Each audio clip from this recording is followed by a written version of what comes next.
back. See the shirt. Come from a big rich town. Back. What's up, everybody? Shout out to the north side of Milwaukee. Shout out to Gwinnett County, Georgia. Um, I got two people who support my channel consistently. YouTubers that I just met this year through covering Power Book 3, Raising Canaan. Shout out to the homie Chance Yovier. I'm gonna keep messing his French Creole New Orleans last name up till he tell me how to say it right, or I just say Chance. And you can see his channel is on my recommended channels on my page. And shout out to the absolutely beautiful Unique L representing Brooklyn, New York. So without any further ado, like I said, you see what's on the shirt. Let's get into Power Book 2. And you know what's funny? When I first saw this episode, I was saying that it moved back up ahead of Raising Canaan as the best power show. But after thinking about it, I'm not so quite sure. It was weird. After I first saw episode 1 of season 2, I said, yeah, this is better than Raising Canaan. But then, it, man, you know how you say you sleep on it. You know, I went to sleep and I woke up. It's like, no, I think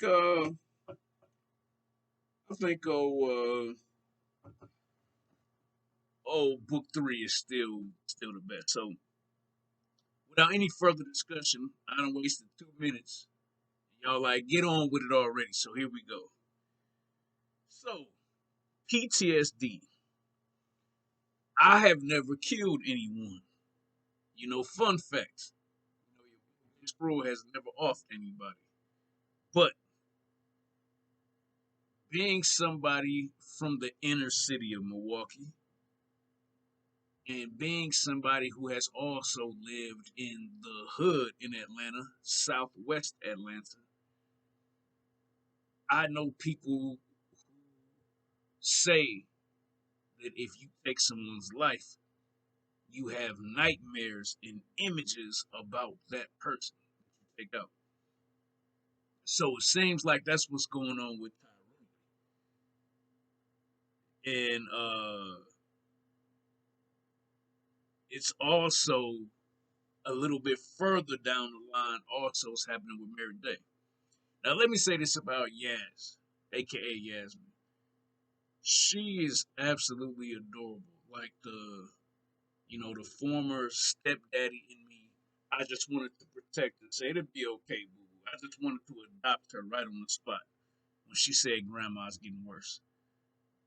But as beautiful as she is, as much as I wanted to protect her and the stepdaddy in me came out, oh, her acting is terrible.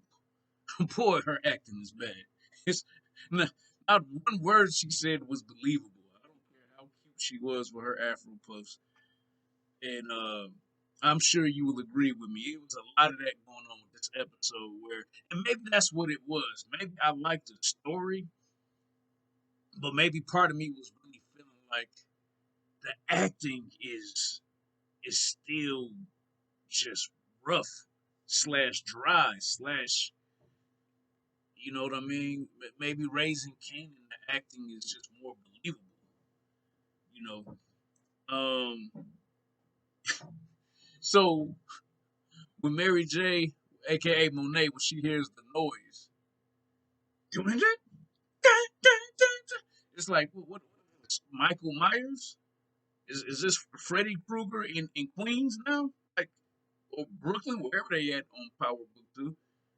It's like where's this crazy, just non TV show music coming from?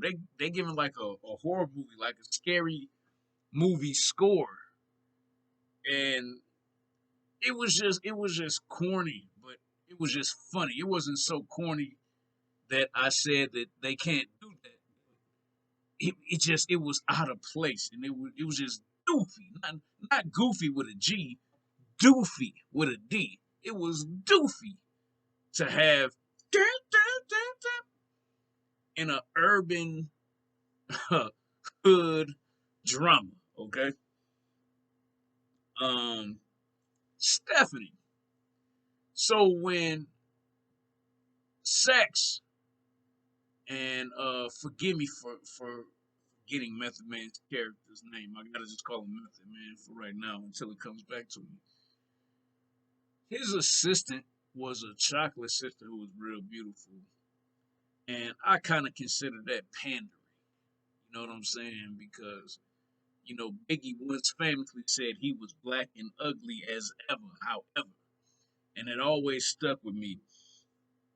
I taught my high school students in class that he was basically saying being dark skinned is ugly, black and ugly as ever.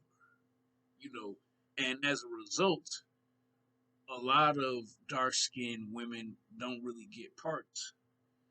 And then it's like, if they are dark skinned, like they are just like models. Like you could just be a regular light skinned chick, as is Tariq's college, classmate.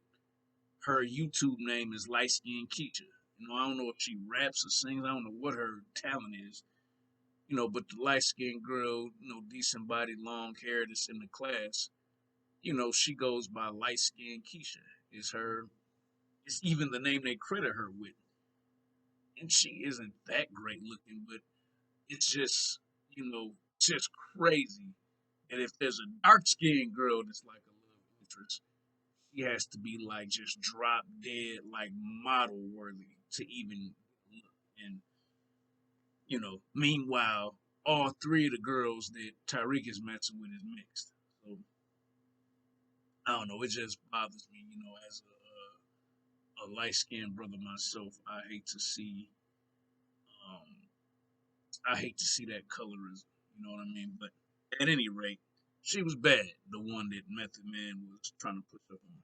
But during the time he was saying that, I saw something, and in the entertainment business, in the TV and movie business, they call it continuity. So there was a huge continuity error. So you probably can't see too well, but I wear my hair in what's known as the sponge brush. I guess you call them sponge brush twist or curls. So just kind of a nappy look that's still somewhat neat because you lined it up. So Method Man's hair was like mine when he was in the office. But then when he was talking to Sax, trying to give him game about how he has to step up his appearance with his suit, he just had just a regular Caesar taper fade. So how did his hair go from like mine to just a mini fro, with the taper, the Caesar? But you can see it. All right. So we get to the new hustle, a new way that Monet wants to move product around is it's kind of simple when you think about it, but she's buying all this expensive designer stuff, Fendi, Prada, all that stuff, and then she's putting kilos inside of those bags. So the thing about it, if you get pulled over, if they ask you permission to search your vehicle, or if they have the cane sniffing canine, that that animal is still going to be able to alert his fellow officers, because police dogs are considered officers. if you shoot one, you'll get time. They still gonna be able to go and be able to smell right through those bags that you have work in the trunk. You know what I'm saying? So sometimes the street stuff that they do still doesn't add up in terms of the consistency of what would happen in real life. So just because you got Prada, Louis, and Gucci bags, and that's what you put your bricks inside of, doesn't mean that A, the cops still are not going to ask to see what's in the bags, or B, if they bring the canine, then they're going to have confirmation that you have illegal narcotics inside your vehicle. But I'm not here to talk about that. Y'all saw my thumbnail. I mean, Diana was so cute, just like, is this it? And she kind of dresses like a semi tomboy. And let me just say, I had an experience, in my hometown of Milwaukee once with a young lady, and let's just say things got familiar. And when they got familiar, I was looking astonished because I was saying, there is no way you had all that going on. Like the clothes she wore and the way her frame was, just there was no way that I would have assumed. Please turn the light off.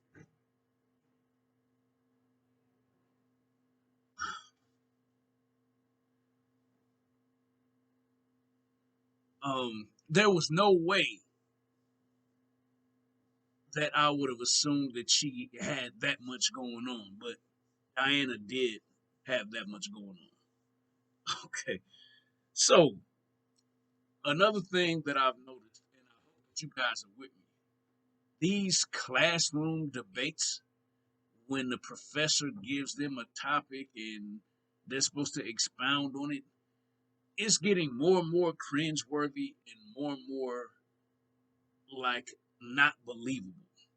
And it's really starting to irk me that they always talk to everyone else and then they say, Tariq, we haven't heard from you. And then he pontificates his point of view, and it always seems like the professors are just so just knocked out by how profound what he had to say was, when in reality, what he had to say was not that deep. you know, they always try to hype it up like what Tyreek was bringing to the table in that class is so outstanding, but it's really not. It's not that deep, and that's just a pet peeve of mine with him in class. Um, we come to our guy Lorenz Tate, and he said nobody stopped the steal. Bruh, you got to hit us with a Trump reference. Okay, stop the steal. But um, his scenes in this episode of Power were a little bit underwhelming to me. I He usually brings more bang for my buck when he's on camera on Power, and he's supposed to, as far as I know, from what my research, he's supposed to be in almost like every. So I think you will be in agreement with me that Tate has to bring more to the table. His scenes have to be more impactful. I know they're just easing him back in, but it just he didn't do anything to add to the story. He might as well have been Yasmin as far as I was concerned this episode. So that was a bit disappointing. Um Drew tries to get inspired by his art supplies and tries to get up there. It's like, what do you think was gonna happen, man? You got shot. No. It's always funny when white people mess up black names. So calling him Terrell instead of Tariq, that's that's hilarious. Because if you remember, Lauren's bougie boyfriend did the same thing. Called him. I can't remember what he called him when he met him at the house, but that was to show this is how much of a sellout or a cornball he is that he can't pronounce a black name like Tariq. So that was funny. So they discovered the body, and it was very convenient that he had his work ID on him. So it just shows the name of the university. But trust me, me having gone to two universities, transferred from one, graduated from the other. Two bodies come up dead on a campus within a month of each other, even one school year. You're gonna get down to the bottom of it real quickly. This is not the inner city. This is not like somebody shooting inside of a mall, like a mass shooting. People don't get killed on college campuses like that. It's usually when something like that happens, it's like a isolated incident at a party. A party got too crazy, but somebody overdoses, but somebody getting murdered on campus.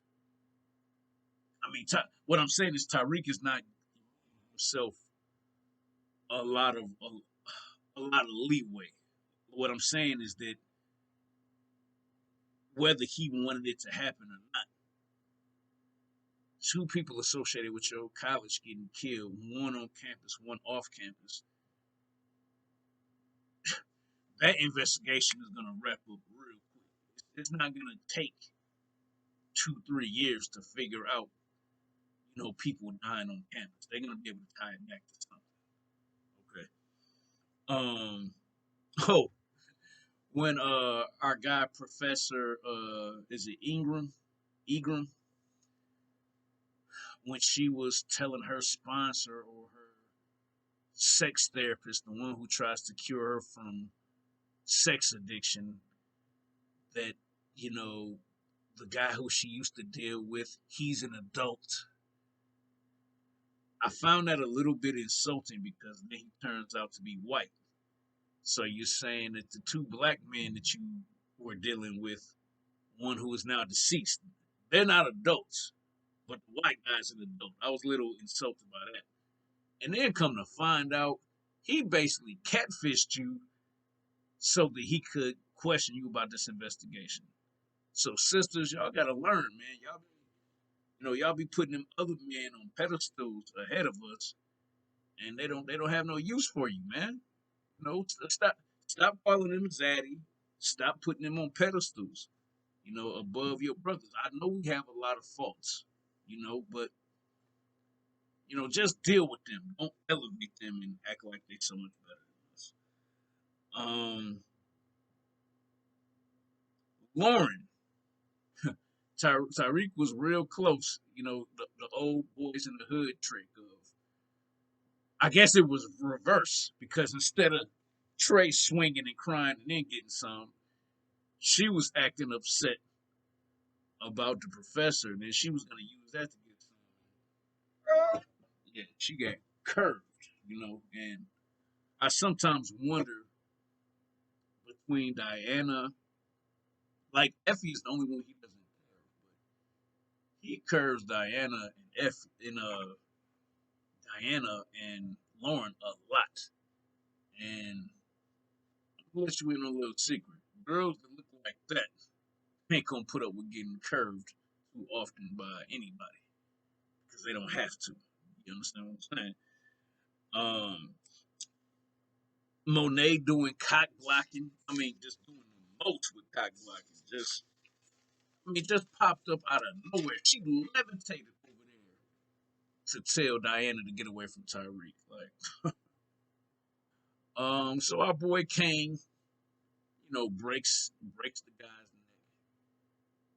neck, and I guess I was kind of unimpressed with Kane in this episode too. His acting, I guess he was never a great actor, but it just didn't do nothing for me. And then the thing with him taking the brick and getting caught, I just be feeling like, man, like what do you expect is gonna happen? Like even if he didn't catch you in the act, you really think Mecca is not gonna put two and two together that you the one that took it? I don't know. Last 2 points. Mary J tells Zeke, I need you to sign up for the NBA draft. Sweetheart, there's no sign up, okay? This isn't a field trip. It's not a permission slip. You declare yourself eligible for the NBA draft. You don't sign up. But I also think that it is also still somewhat unrealistic to put all your eggs in his basket because they haven't shown us anything that Zeke is that dude. No, they haven't shown us that the scouts are salivating. They're not showing us that he's in talks to be the number one pick. And he's definitely not playing at a school like Kansas or Michigan State. So it's a long shot at best that he's even a first round pick. And as someone who actually worked for the Milwaukee Bucks, I can tell you firsthand, players drafted like outside of pick number 15, like late round picks and second round picks, they very rarely have that Draymond Green type of career, where Draymond Green was picked in the second round and he's a starting player. It doesn't work like that. So, Monet's vision of the family's just going to live off him. I have to see more on the court, and they have to do more to sell us as an audience. Zeke is really that dude. Otherwise, like I said, from somebody who worked for an NBA team, that this dude is gonna come from that school and have that much of a career. Um, Red Man comes in. He appears to be beat up. Method Man doesn't like it, and he says, "Hey man, I give it as good as I get it in here. Trust me." Pause. Pause, Red Man. I give it as good as I get it in here. No, bro, we ain't doing that. We ain't doing that. And then the final observation I made. I'm 22 minutes long, man. I was very long-winded today. I hope y'all forgive me. The burner phone, bruh. As somebody who is not a street dude, I'm very proud to say that I am from the inner city, but I am not a street dude. That was a choice I made after seeing relatives that I loved who lived the life of power, Canaan, Kane, Tariq. I saw them die and go to jail. So at a very formidable young age, I made the decision that I would never be a part of that life. But dude, if you have a burner phone, the only person that you communicate with that is your mother who is in jail. That's the point of it. It's almost like a two-way pager from back in the days. I never made the connection that he had been talking to the professor with that same phone. It's like, dude, the technology, man, you know how easy it is. They call it pinging. To ping what cell phone towers the signals is coming from. So, like I said, I just told you that people dying on a college campus, they're gonna get to the bottom of that right away. Now your burner phone is 100%, meaning they're gonna get to it early. Your boy Jay Spruill. This has been Ghost Season 2, Episode 1. Leave me a comment. Definitely subscribe.